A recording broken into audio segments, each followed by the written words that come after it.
Olá, começa mais um Vitalidade aqui pela TV Câmara, canal 16 da NET. O foco da nossa conversa de hoje é o transtorno do espectro autista TEA. Segundo dados de 2017 da Organização Mundial da Saúde, OMS, cerca de 70 milhões de pessoas no mundo são autistas. De acordo com o hospital israelita Albert Einstein, 150 mil novos casos são diagnosticados por ano aqui no Brasil. Estima-se que nosso país tenha hoje cerca de 2 milhões de autistas. Para trazer importantes esclarecimentos sobre esse complexo tema, participa do nosso programa a psicóloga Lisiane Menegoto. Ela é mestre e doutora em Psicologia do Movimento e também professora da Universidade Fevale. Tudo bem, Lisiane? Seja muito bem-vinda. Muito obrigada pelo convite. Nós temos o nosso programa desde 2012, o Vitalidade. Há muito tempo gostaríamos de trazer um profissional que explicasse, trouxesse mais informações, então, sobre o autismo. Em abril, nós comemoramos, no dia 2, o dia de conscientização mundial, do autismo, é o Abril Azul, se não me engano. Então, ficamos muito felizes em recebê-la hoje e poder, então, abordar esse tema sobre diversos ângulos. Esse tema que é tão importante, a gente poder falar sobre. O que é autismo? Bom, como tu já falaste, claro que o autismo ele passou por várias definições, mas hoje ele é entendido como um transtorno e um transtorno de espectro. Então, cabe nesse transtorno uma variação de graus de autismo, Então, desde Asperger até assim, porque os graus eles estão de acordo com o grau de comprometimento, na verdade, Porque o que compromete mais?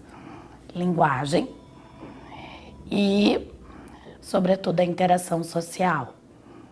Então, vai depender desses comprometimentos e, claro, daí tem a variação também das questões de inteligência. Nós temos aqui, numa pesquisa que fiz para a produção do programa, os graus de autismo, como baixa funcionalidade, média funcionalidade, alta funcionalidade e a síndrome de Savant, que você falou um pouco antes. Poderia explicar um pouquinho mais para nós, na prática, você atende em consultório também, como a gente pode identificar cada um desses graus? É que vai depender justamente desse comprometimento, assim, de como a pessoa se coloca na relação, sobretudo, que acho que é um dispositivo interessante da gente poder utilizar para poder entender e diagnosticar.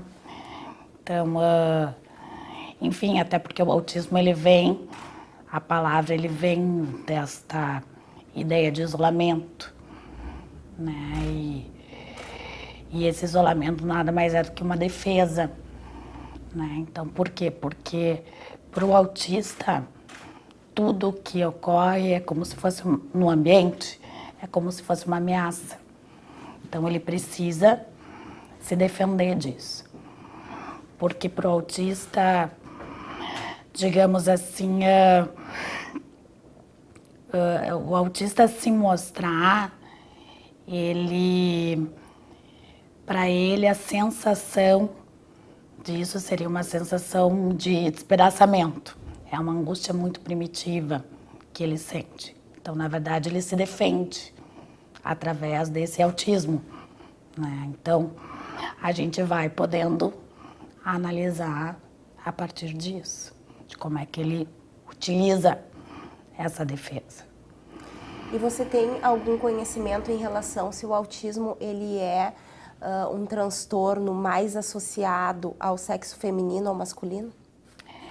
As pesquisas, elas apontam para maior incidência em meninos, Então, tem se pesquisado a respeito de questões hormonais, Mas sempre vale lembrar que a etiologia ela ainda é algo a ser pesquisado, A gente ainda está num campo de incerteza, assim. Hoje, por onde eu encaminho as minhas pesquisas, que é pela psicanálise. A gente tem falado de uma multifatorialidade, então uma multideterminação. Então a gente tem que pensar em fatores genéticos e fatores ambientais. Então não dá para colocar nem num só fator e nem só em outro. Tem dados que indicam, por exemplo, como fatores ambientais, poluição, o uso de agrotóxicos, né? Alguma possível infecção que a mãe tenha tido durante a gestação, e o fator genético como possíveis causa, né, de uma criança, de um bebê nascer com um espectro autista. É mais ou menos nessa linha, professora? Mais ou menos, assim. Claro que quando o autismo, se iniciaram os estudos a respeito do autismo, né, primeiro entendimento, que é uma tese que já é obsoleta, é de que existia um problema na mãe, né? Então, a ideia do Léo Kanner, que era um psiquiatra, era de que ele chamou essas mães de mãe geladeira. E isso já está ultrapassado, a gente não reconhece mais isso como uma ideia plausível. Existem muitas mães extremamente afetivas e que não coadunam com essa ideia de mãe geladeira, né? Mas a ideia é que, antigamente, a gente parte assim, dessa tese de que o problema estava situado nas mães, né? Então a mãe era tida como mãe geladeira. Hoje a gente abandonou. Mãe geladeira pela falta de... Pela frieza. Exato, essa é a ideia, assim, né? De uma mãe fria, de uma mãe não afetiva, de uma mãe que não olha, de uma mãe que não estimula. E não se trata disso, né? Hoje a gente tem trabalhado com uma ideia de uma certa predisposição, né? São crianças que já nascem com um certo fechamento. É como se esse cérebro não fosse tão permeável à linguagem, a essa interação com o outro. É como essa tendência inata que os bebês têm de olhar para o rosto do adulto, de seguir o rosto do adulto, de buscar esse olhar. Como referência. Não tivesse nesses autistas, né? Então, assim, é essa ideia que a gente tem trabalhado.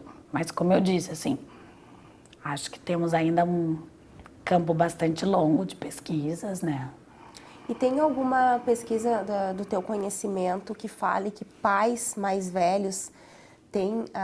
hoje em dia a maternidade às vezes está sendo adiada, né? E a paternidade também.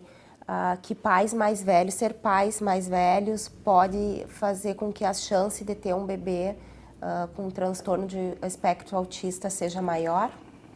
Eu não tenho conhecimento, eu tenho conhecimento no campo da síndrome de Down, né? Mas no autismo não. Até porque assim a gente tem que pensar no autismo também, tem que ter o fator ambiental, não basta só as questões genéticas. Claro, em alguns casos, né, tem alguns casos dentro do espectro, por exemplo, a síndrome de Rett, é uma síndrome, né,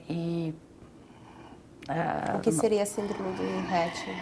A síndrome de Rett, eu não teria assim muito conhecimento para te trazer sobre a síndrome de Rett, né, mas eu sei que ocorre em meninas e é uma síndrome degenerativa. Então, assim, pouco Mas a ela pouco, não está ligada ao espectro autista? Tá, ela está dentro do espectro. Ela também está. Até o espectro está bem mais abrangente, né? Pesquisando, a gente encontrou que o Manual Diagnóstico Estatístico de Transtornos Mentais, DSM-V, agrupou o autismo, o transtorno desintegrativo da infância, o transtorno generalizado do desenvolvimento não especificado e a síndrome de Asperger. É assim, professor? Asperger? Asperger. A gente chama Asperger. Como quadros integrantes de um único diagnóstico chamado transtorno do espectro autista, conhecido como TEA, né? Então, que esse espectro, ele agrupa desde um quadro mais leve, né, como a gente falou, com inteligência acima da média, a casos, então, em que há deficiência intelectual, que seria mais uma baixa funcionalidade. Então, voltando à questão dos graus, né? Exato. É muito complexo. É muito complexo e ao mesmo tempo, assim, foi bom que houve esse movimento, porque faz a gente pensar que autista não é um só. Né? Era muito estereotipado antes a figura do autista, da criança, do jovem autista? Ficava muito uma ideia assim, ó, e a gente tem que tomar muito cuidado com os diagnósticos, porque muitas vezes os diagnósticos eles selam um destino.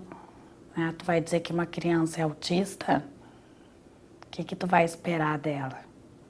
Né? Claro, muito embora hoje a gente saiba que existem, inclusive, assim, indicadores para prevenir autismo, né? Porque o autismo ele vai se organizar ali mais ou menos no 3º ano de vida, enquanto uma patologia.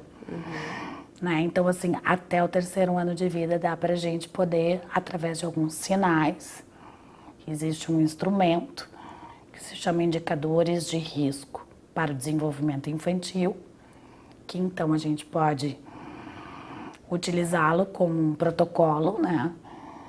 E a partir desse protocolo a gente pode levantar riscos. Não seria um diagnóstico. Probabilidade de...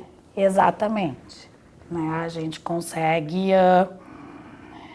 O que é um risco? Né? Não quer dizer que aquela criança vai ser autista, mas ela pode se encaminhar para isso. Então não importa se ela vai ser ou se ela não vai ser, o que importa é que a gente pode atuar ali precocemente. E eu digo, 1º ano de vida. Né? O que os pais têm de estar alerta e que sinais, daí no caso o profissional, né, ele utiliza, que instrumentos ele pode utilizar para ajudar nesse diagnóstico, professora?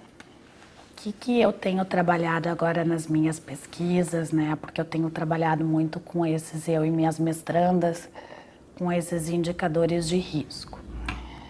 Na verdade, quando a gente fala da família é um pouco complicado, porque assim, eu sempre digo para os meus alunos, mãe e pai negam.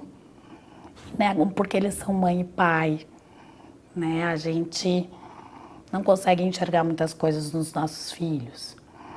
Mas esta criança frequenta um pediatra. Esta criança frequenta muitas vezes uma escola de educação infantil, uma creche.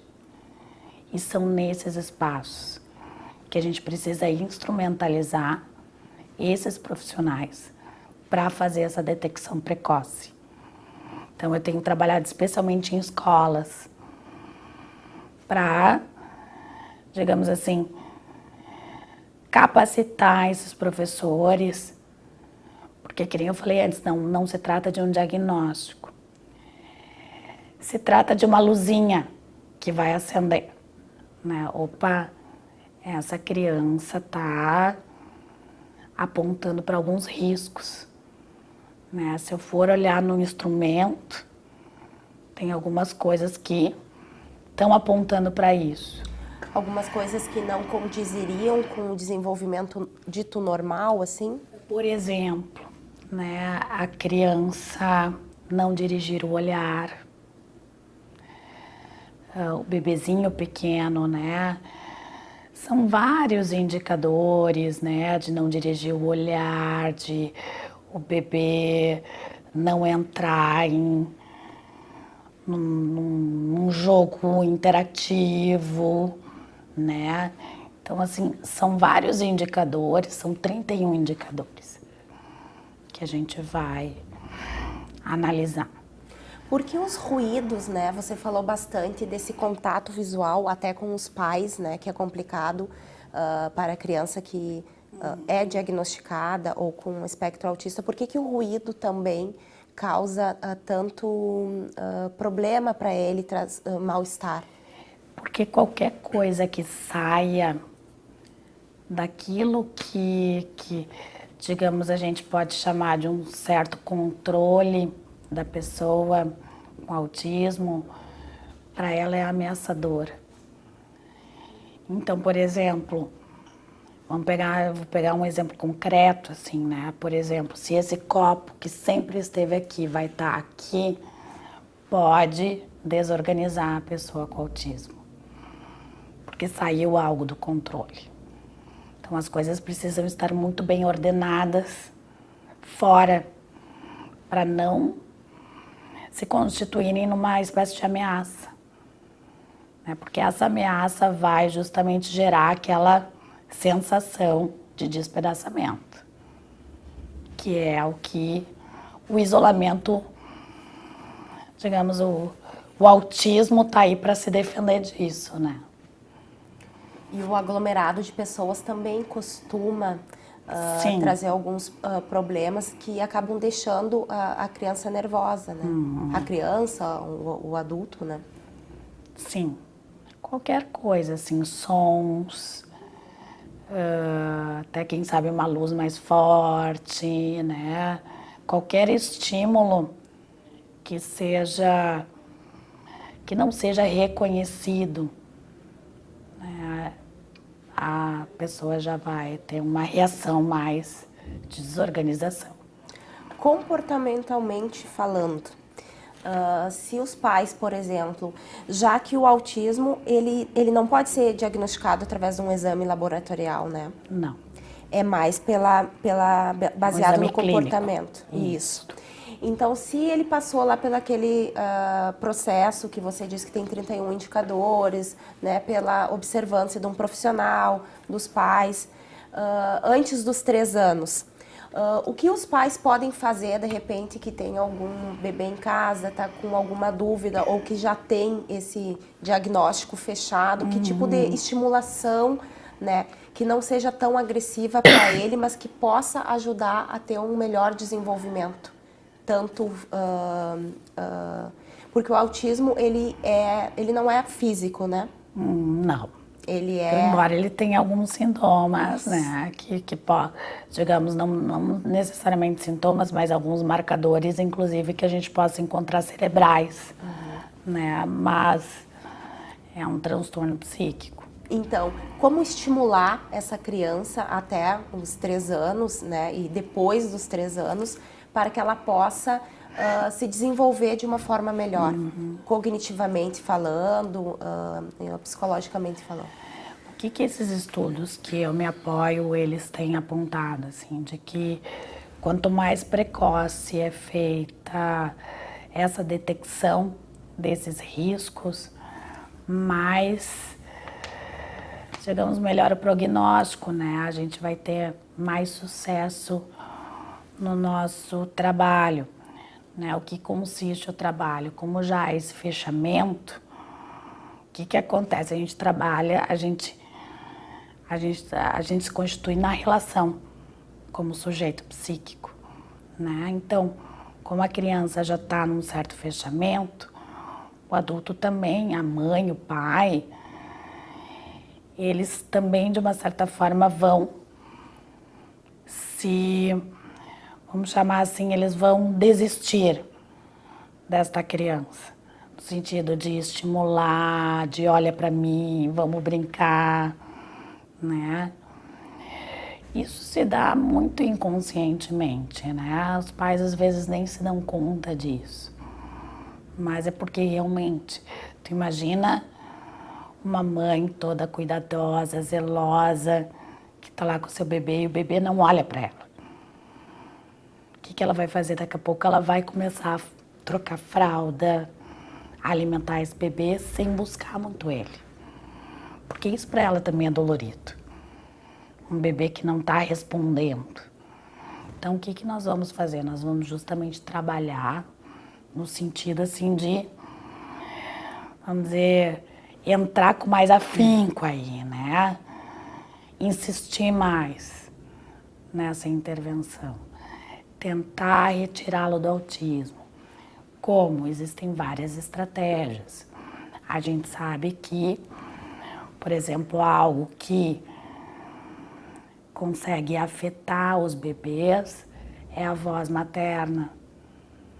A gente chama de manhês, que é a prosódia materna, que é aquele jeito que a gente conversa com os bebês, que é diferente de conversar com os adultos. Então, aquele jeito mais melodioso, né, é um jeito que acaba convocando mais aquele bebê para olhar. Então, a gente vai usar mais estratégias como essa. Enfim, intervenções que possam tentar tirar aquela criança daquele fechamento que está cada vez mais se consolidando. Lisiane, e a importância de um acompanhamento psicológico e de um... Porque é um momento difícil, como você falou, para os pais também, né? Aceitar todo esse processo. Então, os pais também precisam ter um apoio psicológico para saber como lidar, trabalhar com essa criança para obter melhores resultados no seu desenvolvimento? Aí eu vou citar assim, uma grande referência para mim, que é o Winnicott, psicanalista e pediatra inglês, que ele dizia: não existe um bebê sem a mãe. Quando a gente trabalha com bebês, a gente trabalha necessariamente com os pais. A gente não vai pegar o bebê sozinho na consulta, os pais ficam na sala de espera. A gente trabalha aquela relação. Então, naturalmente, os pais vão ter espaço para poder, enfim, ter uma escuta, a gente poder trabalhar sobre essas frustrações, sobre o quão difícil é, né, esse trabalho. Muitas pessoas com autismo não falam, né? Até uma das características que a gente encontra pesquisando o tema é a fala tardia, né? Mas elas compreendem a linguagem, muitas vezes não falam, mas compreendem a linguagem. É isso, professor? É uma compreensão muito superficial. Eles podem compreender, claro que eu estou falando de... Não posso generalizar isso para todos os autistas, né? Mas, por exemplo, metáforas. Metáforas é algo que requer, enfim, todo um simbólico para tu poder compreender, né? Então, as pessoas com autismo não compreendem metáforas. Então, é uma linguagem... Simples, a compreensão direta, é... Eles podem entender comandos, compreender comandos, né? Mas existe aí uma limitação, que é justamente isso que nós precisamos trabalhar, assim, vamos trabalhar mais esse simbólico para que ele possa entrar mais nesse mundo da linguagem, né? E nesse sentido, hoje em dia, com o advento das tecnologias, há algum software ou algum um programa, um outro recurso tecnológico que facilite essa comunicação, então, do autista com o mundo exterior? Sim, tem uma colega minha do programa de diversidade cultural e inclusão social da FEVALE, que é o programa de mestrado e doutorado que eu faço parte, que tem trabalhado com algumas coisas nesse sentido, né? Então, ela tem pensado muito assim, nesses dispositivos para trazer uma melhor qualidade de vida, né? Claro que eu parto da ideia, assim, né, de que eu não trabalho com a ideia de que autismo não tem cura. Que é uma ideia muito corrente. É autista, então... Mas, claro que também essa cura, ela é relativa. Eu acho que a gente precisa, o quanto antes, a gente precisa entrar para trabalhar. Quanto antes. Por isso eu ressalto a importância da escola, desse pediatra estar atento, que são esses os locais onde essa criança está indo doente ou não, né? Ela vai ao pediatra estando doente ou não para fazer a puericultura. O acompanhamento. Exato. Então são esses profissionais que vão poder assim acompanhar, né? Poder apontar coisas para esses pais, levantar esses riscos, para que a gente possa o quanto antes entrar. Claro que daí depois que o autismo, assim, vamos falar de um processo de desenvolvimento, né? Assim, vamos falar de final da infância, adolescência, que ali a gente já tem, porque autismo é uma patologia de infância, né? Porque a coisa mais difícil que você tem é fechar um diagnóstico na infância. A infância é muito dinâmica, mas o autismo a gente fecha com 3 anos de idade. Então, depois que a gente fechou e a gente passou, a gente está lá na segunda infância, estamos lá na adolescência, é muito complicado a gente conseguir, enfim, cura, né? Claro que a gente tem como trabalhar inúmeras Mas questões. quanto antes for diagnosticado, mais estímulos de forma correta, né, a criança receber. A gente tem que poder pensar assim. Em qualidade de vida também, né? A gente tem que pensar que quando a gente nasce, o cérebro não está pronto.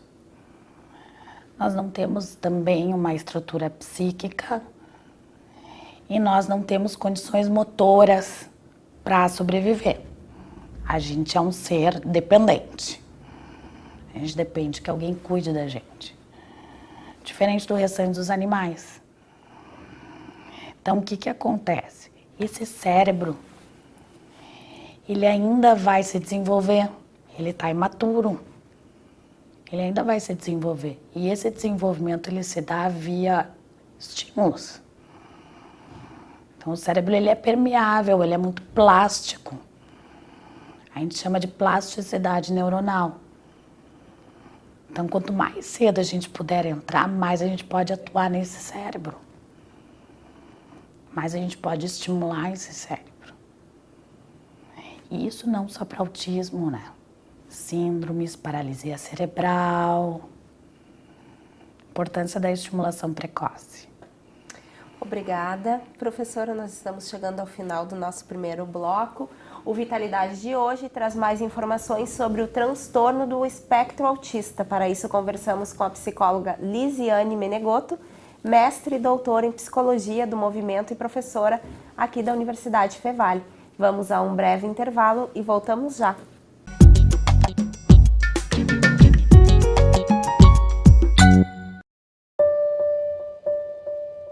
Eu fiquei muito feliz, só que preocupada ao mesmo tempo. Aquele sonho que eu tinha meio que me assustou, sabe? Foi um baque. Para mim foi tranquilo saber que eu ia ser pai. Meu nome é Tainara, tenho 22 anos e estou gestante de 29 semanas. A gestante, ela tem direito a fazer o pré-natal, no mínimo 9 consultas. Eu cuidando da minha saúde, eu cuido da saúde da minha bebê. Se ela fizer um pré-natal bem feito, é certeza que o parto vai ser tranquilo. Uma alegria imensa, é muito bom, uma sensação maravilhosa, muito bom, muito bom. Um momento único, com muita saúde, alegria e muito amor.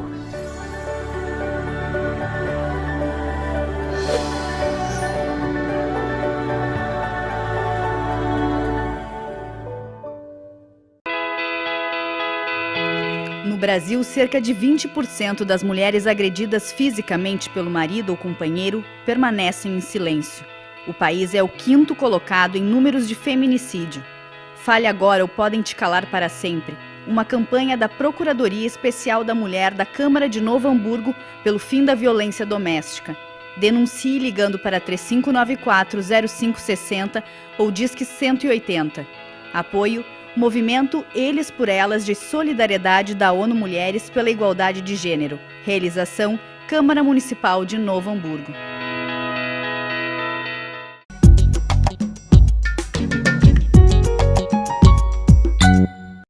Estamos de volta com o programa Vitalidade. Aqui no estúdio da TV Câmara conversamos com a psicóloga Lisiane Menegoto sobre autismo. Professora também da Universidade Fevale, né, Lisiane? Nós falamos no bloco passado sobre o uso de tecnologias para facilitar a comunicação da pessoa autista com o mundo exterior, né? E vou te fazer uma pergunta no sentido contrário agora, se o excesso de exposição das nossas crianças à tecnologia pode trazer ou desencadear um autismo, por exemplo. A gente, claro, acho que tem muita pesquisa para acontecer nesse sentido, mas certamente a gente tem visto que esse é um fator de risco bem importante, não só para autismo, né? Então, o fato das crianças estarem muito expostas a esses dispositivos gera uma série de consequências nocivas a esse desenvolvimento. Tem até um protocolo que crianças até 1 ano não deveriam assistir, ser expostas a nenhum tipo de tela, né? E conforme a idade, o tempo máximo que deveria ficar à frente da TV, do tablet, do celular. Eu como trabalho muito com a infância, sou bastante favorável a esse tipo de cuidado, né? Porque, de fato, assim, tá tendo um excesso, assim, né? A gente tem utilizado, e eu digo a gente porque estou falando de sociedade, a gente tem utilizado os dispositivos eletrônicos como uma forma de medicalizar a infância, né? Fazer a criança sentar num restaurante para comer, fazer a criança não incomodar, não perturbar os adultos, né? Então, quer dizer, a infância está um certo nível de intolerância para nós adultos. E isso que a gente tem que poder pensar, o que a gente está fazendo com a infância. Acho que é um pouco mais abrangente do que o dispositivo eletrônico, ele está dentro disso. É um dos fatores. Falando um pouquinho agora, então, em relação ao tratamento. Fechou-se o diagnóstico com até os 3 anos, por exemplo, como você explicou no primeiro bloco. O que se aconselha aos pais? O tratamento, ele é somente comportamental, psicológico, ou há tipos de medicação que trazem uma maior qualidade de vida, dependendo do autismo ser mais severo ou mais leve, por exemplo? Eu sou muito favorável a gente tentar prevenir, a partir, que nem eu coloquei no primeiro bloco, né, a partir da identificação desses riscos. Então, a gente previne que o quadro do autismo se instale, tá? Mas o tratamento vai depender do caso. Claro, em alguns casos pode-se fazer uso de medicação, né? Mas sempre poder fazer um atendimento interdisciplinar, né? De poder... E sempre com um profissional. Isto. Porque às vezes as mães são bombardeadas. Especializado, né? Um Sim. profissional especializado nisso, assim, é algo muito sério. A gente está lidando com crianças, e crianças estão em formação, em constituição, né? Então a gente pode trabalhar muito em prevenção nesse momento, né? Então a gente tem que buscar, de fato, profissionais especializados. Porque muitos pais e mães são bombardeados com várias informações, hoje em época também de mídias sociais, né? Sim. Onde os pais compartilham algumas características do filho e, não, é autista, não fala tardia, algumas outras características, né? Mas a gente viu que é muito amplo, né? O espectro é muito amplo, então somente um profissional especializado para fechar esse diagnóstico. Esse diagnóstico, né? Certamente. Professora, nós vamos conferir agora uma reportagem muito especial que fizemos. Nossa equipe foi conferir o projeto Judô para Autista, realizado em parceria entre a Associação de Pais e Amigos do Autista de Novo Hamburgo, AMA, na Fundação Liberato. Vamos ver a reportagem? A Associação de Pais e Amigos do Autista de Novo Hamburgo desenvolve um trabalho pioneiro no município há 2 anos. A entidade nasceu das dificuldades de uma mãe em encontrar terapias adequadas para o filho diagnosticado com transtorno do espectro autista. A AMA presta esclarecimentos, orientações aos familiares e atendimento assistencial, terapêutico, clínico e educacional especializados. Faz 2 anos, esse é o meu 2º mandato na AMA. Hoje a AMA, a gente não tem sede, nós estamos com uma sede improvisada na minha casa, onde que a gente não tem atendimentos lá, é só um endereço mesmo. A gente faz os nossos projetos aqui no Liberato, em parceria com eles. Nós temos o judô, inclusivo. Nós temos o encontro dos pais, que é com uma psicóloga, que será agora dia 25, uma vez a cada 40 dias. E também nós usamos aqui para encontro dos associados da AMA. Nós fizemos palestra, a gente tem um projeto de 2 palestras grandes, que acontece uma no mês de abril e outra no final do ano, provavelmente vai ser em novembro. Essa próxima palestra, a gente tem um projeto para encher aqui, sabe? Mais ou menos 500 pessoas que vai. A outra palestra que a gente fez agora no início do mês de abril, foi 250 pessoas que veio na nossa palestra, assim, que a gente nem pensava em chegar a tantas pessoas. Além do projeto do Judô Solidário, nós estamos com um novo projeto, buscando parceria ainda, né? Que é para dança para crianças autistas. A presidente da associação revela as principais dificuldades e os desafios que as famílias enfrentam diariamente. O diagnóstico do meu filho veio bem cedo. Com 10 meses de idade eu tive o diagnóstico. Com 6 meses, ele tinha 6 meses, nós começamos a investigação. Com 10 meses veio o diagnóstico. Eu acho que não só para mim, mas para todas as mães, a gente passa por um período bem difícil, né? Que a gente sonha com um filho que tenha 1000 possibilidades, né? E de repente vem um diagnóstico onde que te tira o chão. Eu fiquei de luto mais ou menos uns 8 meses. Para mim foi bem difícil. Eu acho que eu arrumei a força depois que veio a associação, sabe? Que eu fui vendo que eu não era a única e eu fui buscar apoio também em outros pais. A AMA hoje, e eu acho que se tu perguntar para as outras mães, elas vão te falar mais ou menos parecido, é difícil para todos nós.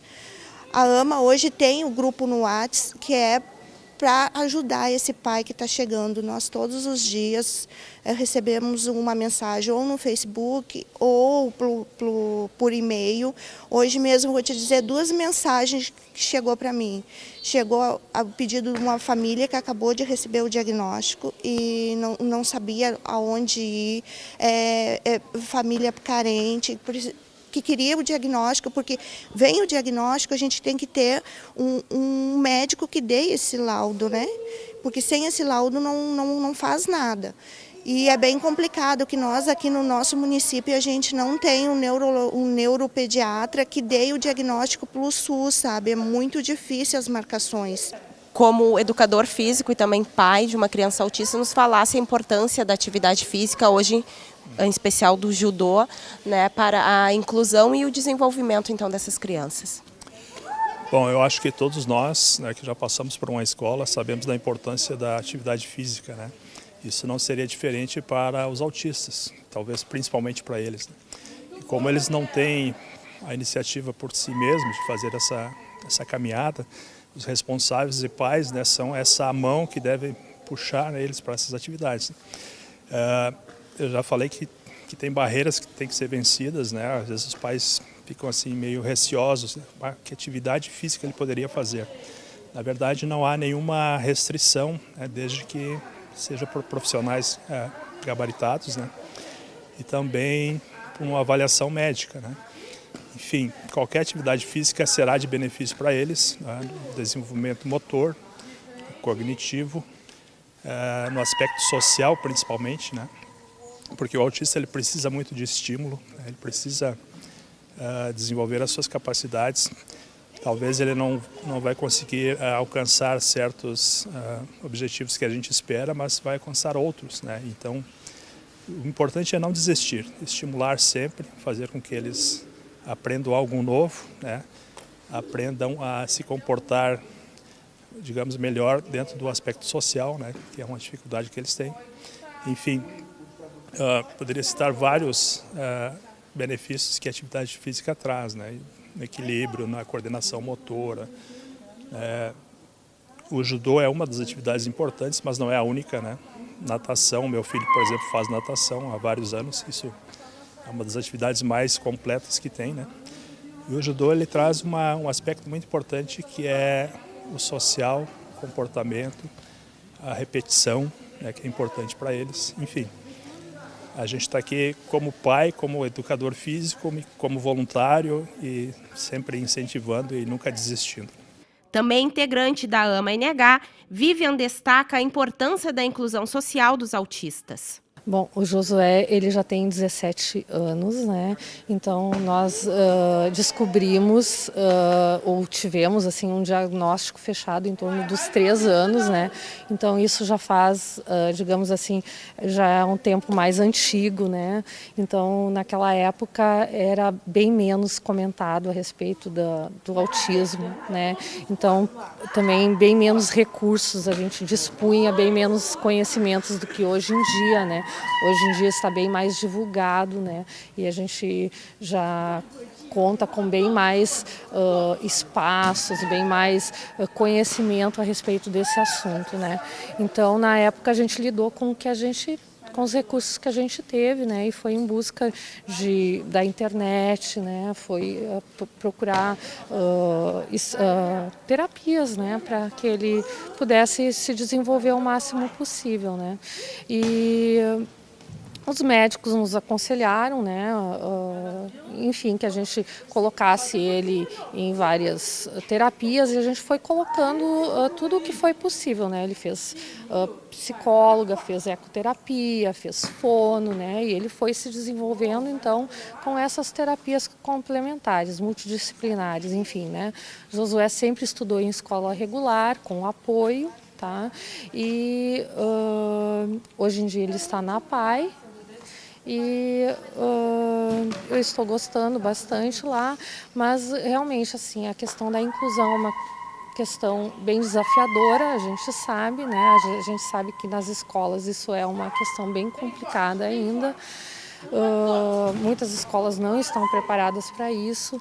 Tem diferença entre uma escola e outra, bastante. Tem bastante diferença também entre os apoios, as apoios, no caso, que recebem essas crianças, né? Algumas têm mais facilidade de lidar, né? E vão em busca, né, de conhecimento para lidar com essa criança. Outros ficam mais assustados e têm mais dificuldade de lidar com essa criança, né?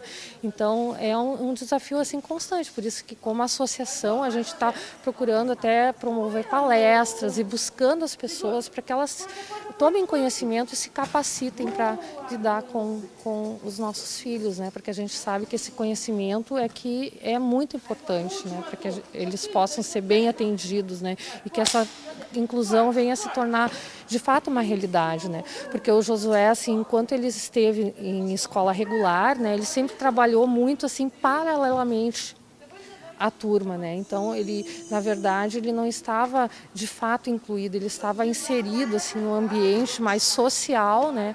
Mas muitas coisas ali ficaram faltando, na verdade. A psicopedagoga reforça os resultados positivos que o autista e a família atingem ao apostar na realização das terapias integrativas. Uma coisa que eu tenho certeza é que eles desenvolvem muito. O ponto inicial deles nunca é o ponto final. Eles sempre têm uma trajetória assim muito grande para fazer. A gente tem que apostar, só que a gente tem que ir atrás. E a gente tem que confiar de que as coisas vão fluir à medida em que a gente realmente apostar neles e a gente confiar e a gente colocar sangue nessa luta, né, diária, e a gente for atrás das terapias adequadas, né? A gente está procurando fazer isso, né? E eu vejo assim o Josué, por exemplo, aqui no judô, né? Ele teve um ponto inicial e ele já está em outro ponto agora. Ele evoluiu um monte, sabe? Coisas que ele não fazia, sabe? Deslocamento lateral ele não fazia, sabe? O próprio ajoelhar e cumprimentar ele não fazia. Então tem coisas assim que tu pensa, bom, ele não é capaz. Não, ele é capaz. E em pouco tempo ele aprendeu, sabe? Então muitas vezes isso é no dia a dia em casa também. A gente pensa, nossa, eu vou ficar agora com essa minha criança aqui, eu não vejo perspectivas. Não, eles têm uma grande perspectiva pela frente. É só a gente acreditar neles. Então eu convido que todos, né, apostem nas terapias, né, e leve seu filho lá, porque ele vai conseguir, eu tenho certeza de que todos eles, né, por mais severo que seja, todos eles têm um ponto inicial e eles têm a progredir. Eles não vão ficar ali se você confiar e apostar. Professor, então acabamos de assistir a essa reportagem, né, falando do judô, né? Mas outros esportes também têm um papel fundamental, acredito que no processo de inclusão dessas crianças, adolescentes na sociedade, né? Tem práticas como a natação e outros esportes. Qual a importância dos pais não desistirem? Não deve ser um processo muito fácil no início, né? Como alguns pais podem ter relatado, mas qual a importância, né, de incluir o filho, seja em atividades ou na escola? Nós temos lei que garanta isso? Sim, é importantíssimo, né? A questão é a gente poder também trabalhar para que essas escolas efetivamente incluam todas as crianças, né? Porque não basta a gente garantir a matrícula dessas crianças, né? A gente tem que também garantir que ela possa, de fato, assim, aprender, né? E isso exige todo um trabalho, assim, de formação desses professores, né? A inclusão, assim, a gente discute há bastante tempo, mas se a gente for pensar, a prática ela não é de longa data. A gente precisa ainda aprender muito, a gente precisa ainda trabalhar muito e a gente precisa, sobretudo, repensar a escola para que ela possa abrir as suas portas para todas as crianças, né? Independente se tem autismo, se tem alguma síndrome, qualquer deficiência. E toda pessoa com autismo, ela pode ser inserida na sociedade no sentido de ela consegue frequentar uma escola, praticar um esporte, estar envolvida em determinadas atividades sociais, ou no grau mais severo, né, desse transtorno, fica mais difícil essa interação social e acaba o isolamento prevalecendo. A ideia é que a gente possa trabalhar para que essa criança, essa pessoa não fique à margem da sociedade, para que ela não fique isolada, né? Para que ela não fique excluída. Claro que a gente pode se deparar com situações de pessoas que estão comprometidas que têm justamente essa dificuldade. Mas a ideia é que a gente possa trabalhar esta inclusão efetivamente. Então, sim, a inclusão é importante. É importante que essas pessoas possam se relacionar com outras pessoas diferentes. Que elas possam também, eu acho bastante importante também essa ideia do movimento, de uma associação que possa congregar pais, filhos, né? Então, que eles possam também, entre eles, trocar experiências, interagir, se apoiar, né? Exatamente, porque assim a gente precisa, o movimento ele fortalece, porque nós vivemos numa sociedade que é excludente, né? E esses movimentos eles fortalecem a inclusão, né? Porque de fato o maior obstáculo que a gente tem para a inclusão não são os obstáculos físicos, da acessibilidade e tal. O maior obstáculo são atitudinais.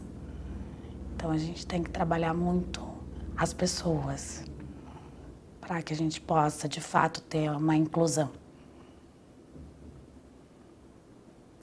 Nós temos uma reportagem aqui do Kleber Machado, que é professor de Educação Física, né, que nos foi enviado também pela Sandra de Oliveira da Rosa, da associação. da AMA, né? E ele destaca alguns pontos da atividade física, né? De como a atividade física pode melhorar a rotina das crianças autistas, né?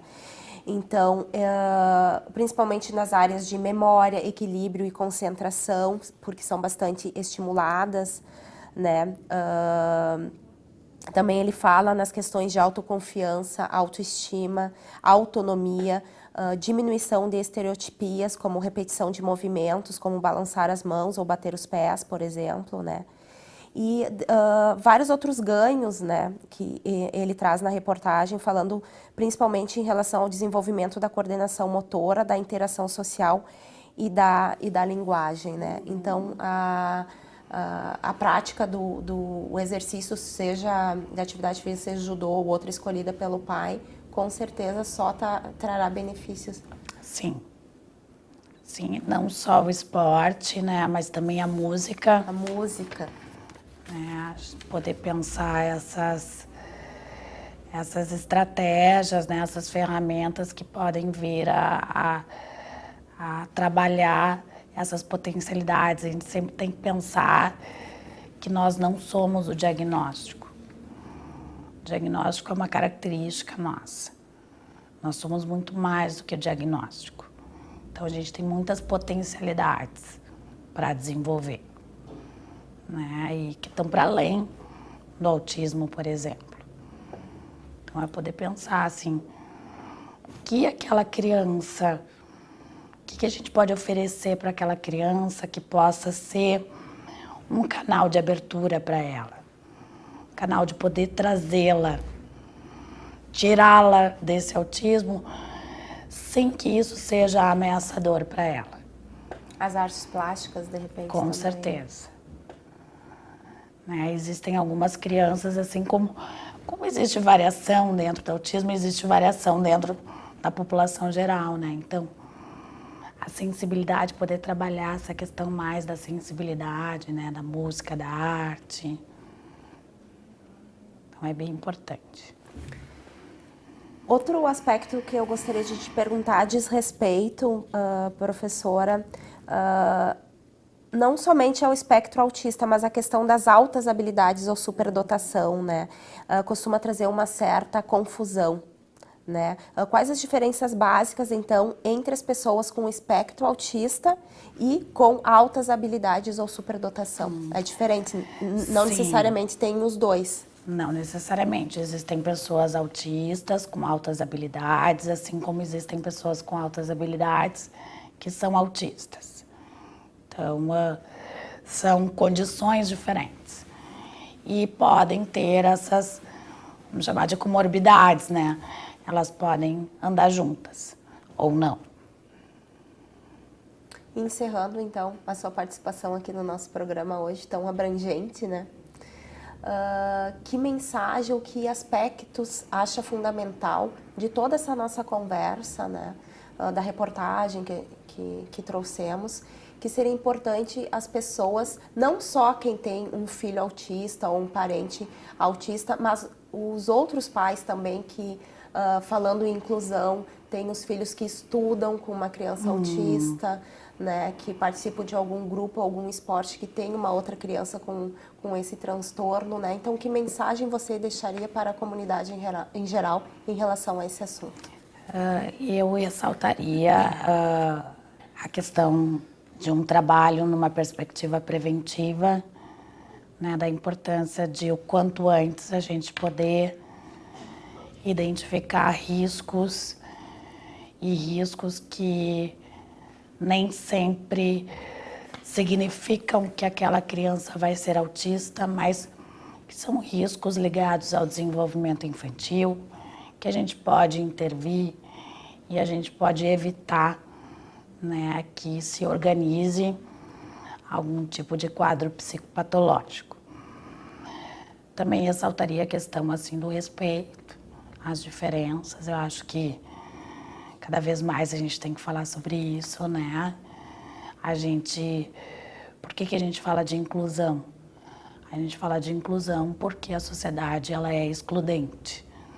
Se a sociedade não fosse excludente, a gente não precisaria estar debatendo sobre isso, né? Então, acho que a importância da gente respeitar as diferenças, da gente trabalhar cada vez mais com as crianças a solidariedade, né? De elas poderem exercitar a empatia, né? E acho que são questões fundamentais para que a gente possa conviver com as diferenças.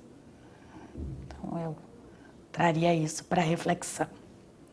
Muito obrigada, professora Lisiane, pela sua participação e por todos esses esclarecimentos que nos trouxe no dia de hoje. Termina, então, mais um Vitalidade aqui pela TV Câmara, canal 16 da NET. Conversamos hoje sobre o transtorno do espectro autista, possíveis causas, diagnóstico, sintomas, graus, tratamento e a importância da inclusão social. Entrevistamos a psicóloga Lisiane Menegoto, mestre e doutora em Psicologia do Desenvolvimento e professora aqui da Universidade Fevale. Também trouxemos em uma reportagem a experiência de crianças e pais que participam do projeto Judô para Autistas e mais informações sobre a Associação de Pais e Amigos do Autista de Novo Hamburgo, AMA. O programa será reprisado aqui pela TV Câmara, canal 16 da NET. Essas e outras edições do Vitalidade estão disponíveis no nosso canal youtube.com/TV Câmara NH. Sugestões de pautas podem ser enviadas para o e-mail tv@câmaranh.rs.gov.br ou por esse WhatsApp que você vê aqui na tela. Muito obrigada pela sua companhia e até breve.